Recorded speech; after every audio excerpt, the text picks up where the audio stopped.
Hi friends, welcome to tea and spicy. இன்னைக்கு நம்ம கிச்சனில் ஒரு கப் அரிசி மாவு இருந்தால் போதும், சூப்பராக இந்த கார்த்திகை தீபத்துக்கு அப்பம் ரெடி பண்ணிடலாம். ரொம்ப ஈஸியாக இருக்கும். அதே மாதிரி சோடா மாவுமே எதுவுமே சேர்க்காம வீட்டில் இருக்கக்கூடிய பொருட்கள் வச்சு நல்லா டேஸ்டியான அப்பம் எப்படி செய்யறதுன்னு பார்க்க போகிறோம். இப்போ வாங்க வீடியோக்குள்ளே போய் எப்படி செய்யறதுன்னு பார்க்கலாம். வீடியோக்குள்ளே போகிறதுக்கு முன்னாடி நம்ம டீ அண்ட் ஸ்பைசி சேனலை இன்னும் யாரெல்லாம் சப்ஸ்கிரைப் பண்ணாமல் பார்க்குறீங்களோ மறக்காமல் சப்ஸ்கிரைப் பண்ணிக்கோங்க. கூடவே பெல் சிம்லையும் கிளிக் பண்ணிக்கோங்க.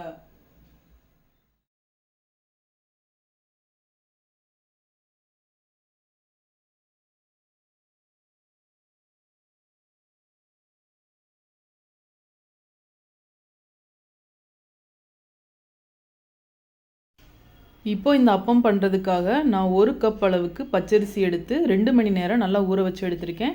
இந்த கப்பில் நான் அளந்து எடுத்திருக்கேன். நீங்கள் ஏதாவது ஒரு கப்பில் அளந்து எடுத்துக்கலாம். இப்போது அரிசி நல்லா ஊறி வந்திருக்கு. இதில் தண்ணியெல்லாம் ரிமூவ் பண்ணிவிட்டு மிக்சி ஜாரில் சேர்த்துக்கலாம். தண்ணியோடு சேர்த்திங்கன்னா உங்களுக்கு அளவு மாறிடும். அதனால் தண்ணியெல்லாம் வடிச்சிட்டு சேர்த்துக்கோங்க. உங்கள் வீட்டில் இருக்க எந்த பச்சரிசியாக இருந்தாலும் நீங்கள் யூஸ் பண்ணிக்கலாம். இப்போது வாசனைக்காக 3 ஏலக்காய் சேர்த்துக்கலாம். எந்த கப்பில் நம்ம அரிசி இழந்தோமோ அதே கப்பில் 1/4 கப் அளவுக்கு தேங்காய் துருவல் சேர்த்துக்கலாம். தேங்காய் துருவல் சேர்த்துட்டு இதை நல்லா அரைச்சி எடுத்துக்கலாம். இப்போது அரைச்சி எடுத்தாச்சு. எந்த கப்பில் நாம் அரிசி இழந்தோமோ அதே கப்பில் 3/4 கப் அளவுக்கு வெல்லம் எடுத்து 1/2 கப் அளவுக்கு தண்ணி சேர்த்து நல்லா இந்த மாதிரி கரைச்சிட்டு ரெடி பண்ணி வச்சுருக்கேன். இதை இப்போ ஃபில்ட்ரு பண்ணிவிட்டு சேர்த்துக்கலாம்.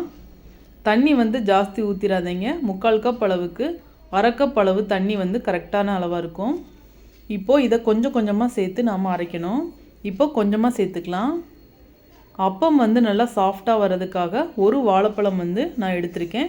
செவ்வாழைப்பழம் எடுத்திருக்கேன். நீங்கள் எந்த வாழைப்பழம் வேணால் யூஸ் பண்ணிக்கலாம்.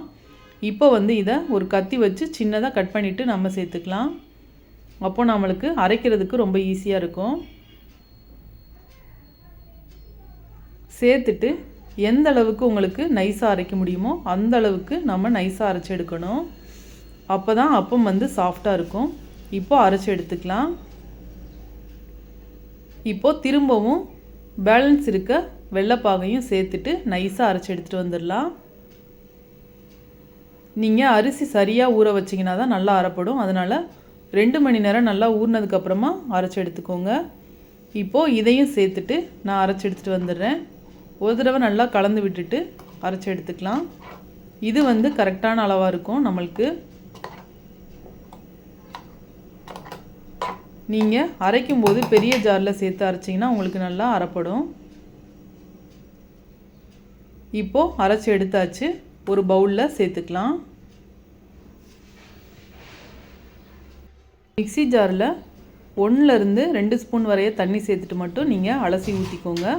ரொம்ப தண்ணி சேர்த்துடக்கூடாது. நம்மளுக்கு தோசை மாவு பதத்துக்கு இருந்தால் தான் அப்பம் நல்லா சாஃப்டாக வரும். அந்த மாதிரி அளவுக்கு நீங்கள் கரைச்சி எடுத்துக்கோங்க. இந்த மாவை 1 மணி நேரம் அப்படியே மூடி போட்டு மூடி விட்டுருங்க. அதுக்கப்புறமா நாம் அப்பம் ரெடி பண்ணிக்கலாம். இப்போது ஒரு கடாயில் எண்ணெய் சேர்த்துக்கலாம்.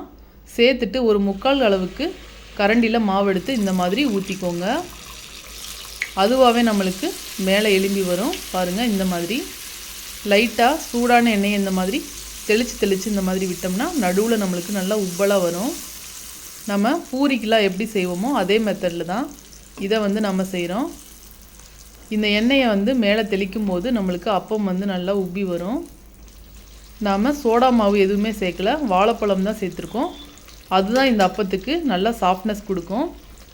பாருங்கள், இந்த மாதிரி நல்லா 2 சைடும் கோல்டன் ப்ரௌன் வந்ததுக்கப்புறமா இதை நாம் வெளியில் எடுத்துடலாம். இந்த அப்பம் டக்குன்னு ரெடி பண்ணிடலாம்.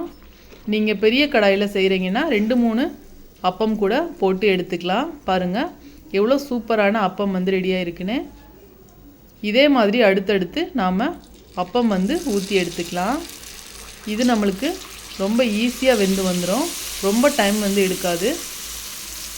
அதே மாதிரி சாப்பிட்றதுக்கு ரொம்பவே டேஸ்டியாக இருக்கும். பஞ்சு மாதிரி இருக்கும். இதே மெத்தடில் அப்பம் நீங்கள் ரெடி பண்ணி பாருங்கள். ரொம்ப டேஸ்டியாக இருக்கும். நம்ம சேனலில் lunch box recipe chana biryani எப்படி செய்கிறதுன்னு வீடியோ அப்லோட் பண்ணியிருக்கேன். அதோட லிங்க் டிஸ்கிரிப்ஷன் பாக்ஸில் இருக்குது. வேணுங்கிறவங்க மறக்காமல் போய் செக் பண்ணி பாருங்கள். உங்களுக்கு ரொம்பவே யூஸ்ஃபுல்லாக இருக்கும். இந்த வீடியோ உங்களுக்கு ரொம்பவே பிடிச்சிருக்கும். பிடிச்சிருந்தா நம்ம சேனலை லைக் பண்ணி சப்ஸ்கிரைப் பண்ணிக்கோங்க.